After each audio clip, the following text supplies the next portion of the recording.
Shalom. This is Shalamah from the Great Millstone Atlantic Camp. Before I get started in this lesson, I want to give all praises, honor, and glory. Salaki. I want to give all praises, honor, and glory to Yahweh, Bahashem, Yahweh Shah, Bahashem, Rakakodash.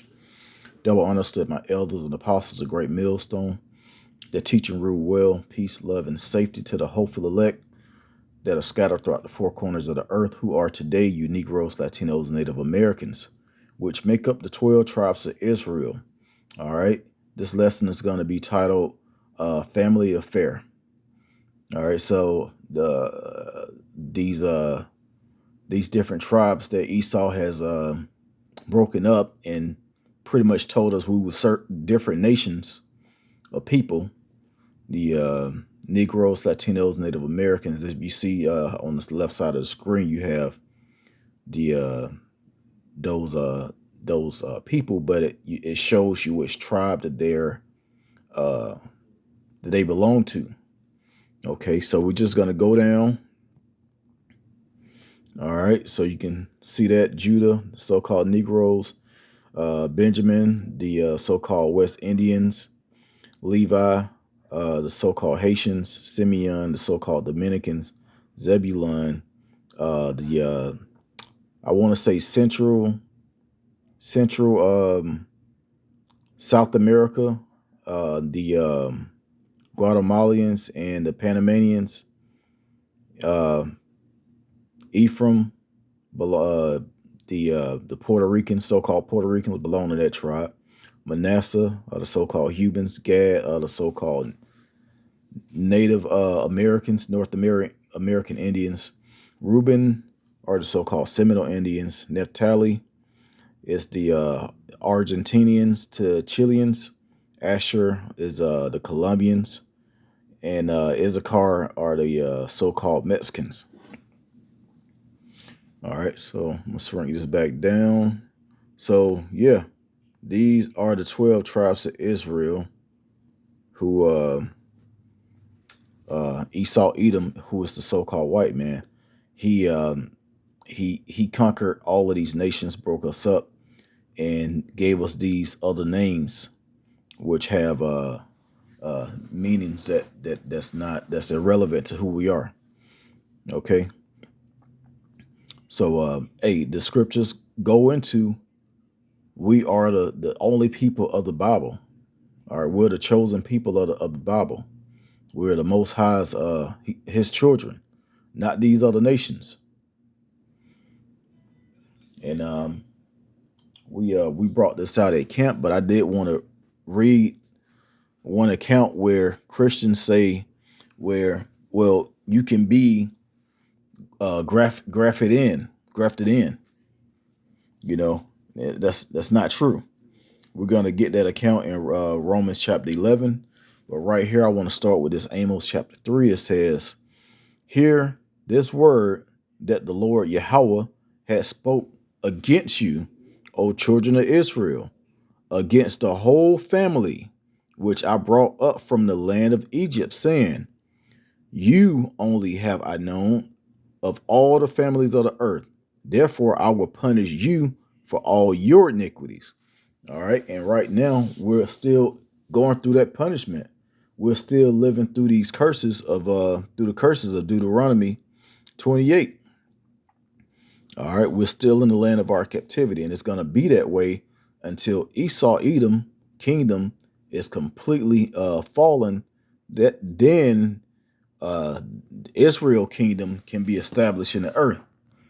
Okay, let's go to Isaiah 45:17. It says, "But Israel shall be saved in the Lord Yahweh with an everlasting salvation. You shall not be ashamed nor confounded, world without end." So our world is a world that's going to continue forever.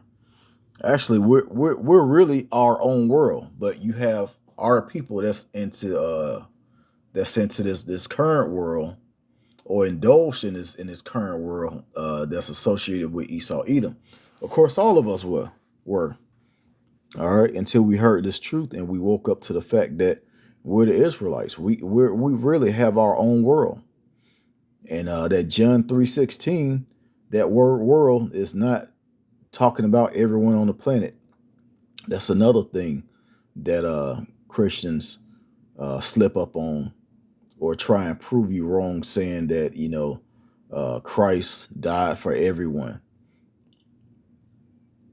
And if that's true, if Christ died, if he's here to save everyone, who is he saving everyone from? Doesn't make sense. He's saving his people from their sins and from the enemy, which is Esau Edom, this devil. All right. So let's go to Romans chapter 11. And we're going to go to the end right around verse. Let me look at verse 30.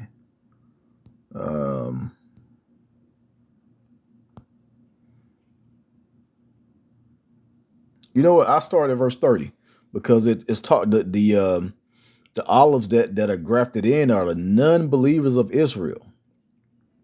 All right, just like now, you have a lot of we call them wild grapes. You got a lot of or we call them 2/3. You got a lot of people that just don't believe in this truth.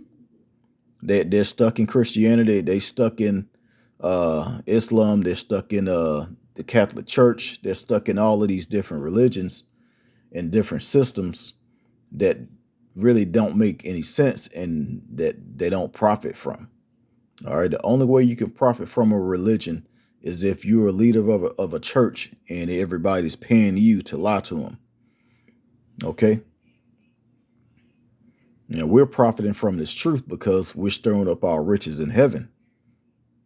As the scriptures say, store up your riches in heaven. Okay. And you can do that by being a prophet, by teaching this word, teaching the truth. But without further ado, let's go ahead and get it. I'm gonna go through this and it's gonna make sense to you. It says, "For as yet in times past have not believed the Most High, yet now obtain mercy through their unbelief. Even so have these also now not believed, that through your mercy they also may obtain mercy."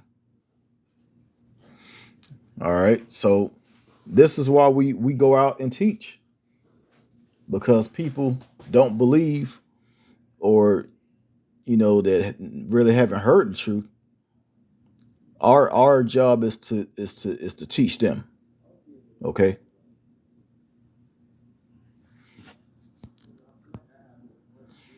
Verse 32, "For the Most High had concluded them all in unbelief, that he might have mercy upon all.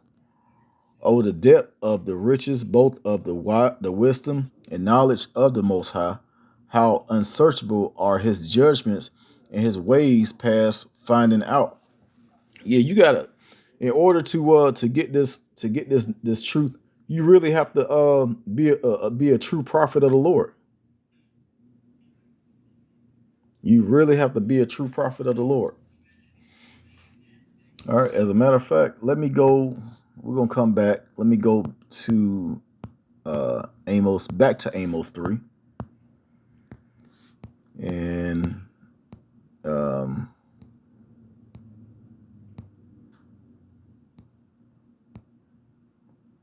verse 7. It says, "Surely the Lord Yahweh will do nothing but revealeth his secrets unto his servants the prophets." So yeah, that's why we know the secrets of the scriptures, because we prophesy. All right. You really can't prophesy without knowing the breakdowns, without knowing all of these things that the Lord has blessed us with, as far as the wisdom of the scriptures. You can't prophesy if you don't know what the mark of the beast is. How are you going to warn people of it? How are you going to prove what it is if you don't know how to go into the blue letter? All right. If you don't know how to look up that word mark and see that it's karachma, and look up the definition of that, and that'll direct you to exactly what it is. And these are really not secrets. This is basic technology of an app that can go in and look at the breakdown of certain words in the scriptures, the translations. But I guess it is a secret because you have Israelite camps that can't even do that. So are they true prophets? No, they're not. Okay, so the Lord revealed his secrets to his servants, the prophets. Let's go back to Romans 11, and I think I stopped at verse 34. It says, who had known the mind of the Lord Yahweh, or who had been his counselor, or who had first given to him, and it shall be recompense unto him again. You know what, Salakia, I went down. I really supposed to be, I think, around verse 17.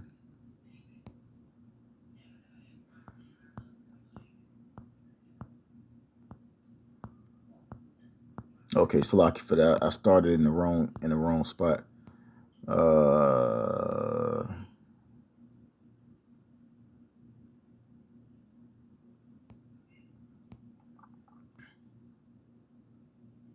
Okay, I'll start right here in verse 23. It says, and they also, if they abide not still in unbelief, shall be grafted in. For the Most High is able to graft them in. Okay, and who is that them that's being grafted in? For if though were cut out of the olive tree, which is wild by nature, and were grafted contrary to nature into a good olive tree, how much more shall these which be the natural branches be grafted into their own olive tree? So these are talking about two different groups, those that believe and those that don't. This is not talking about nations that are outside of that can come into and and worship your power. It's not talking about that. That's what the Jewish people over there in our land. That's what they push. That's what they push now. That you can,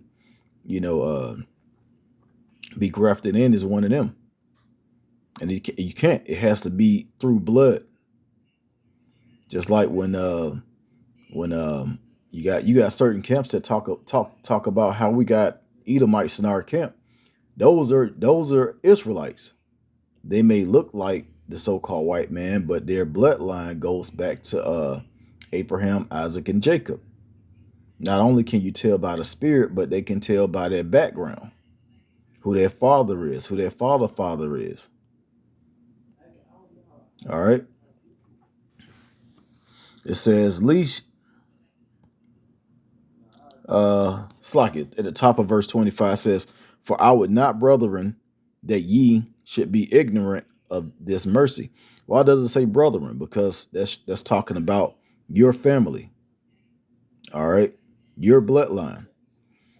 It says, least ye should be wise in your own conceits, that blindness in part is happened to Israel until the fullness of the Gentiles be come in.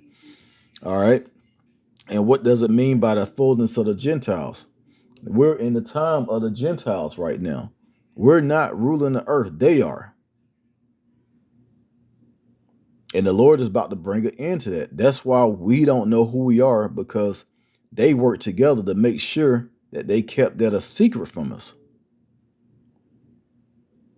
If we woke up to who we are, we would take this thing over. And that's actually what's about to happen now. That's why it's important for us to push these lessons and keep teaching. All right. It says, and so all Israel shall be saved, as it is written, there shall come out of Zion a deliverer, and shall turn away ungodliness from Jacob.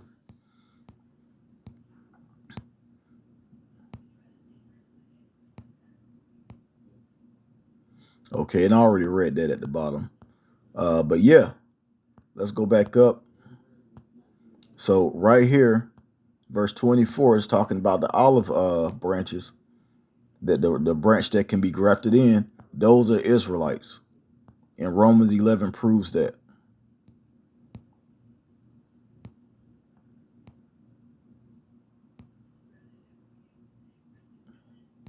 In verse 26 right here says, and so all Israel shall be saved. Okay. And the way Israel is going to be saved, because 2/3 of Israel is going to be murdered off, or not murdered off, they're going to be killed off. Well, some are going to get murdered by Esau, Edom, but a lot of these a lot of our people are they just going to get caught up in the world and not able to come into the truth, and they're going to die in their not in their unfaithfulness. Okay, but those that are faithful, that can endure, that are humble, that are meek. All right, some of those people, some of the chosen of the elect don't even know the truth yet, but it's going to come. If everybody knew the truth that was supposed to know the truth, we wouldn't have to teach anymore. But that famine of the word hasn't came, so we still have to go out. We still have to teach. We still have to push this word and do these lessons for Israel, so Israel can wake up. You Negroes, Latinos, and Native Americans only. Okay.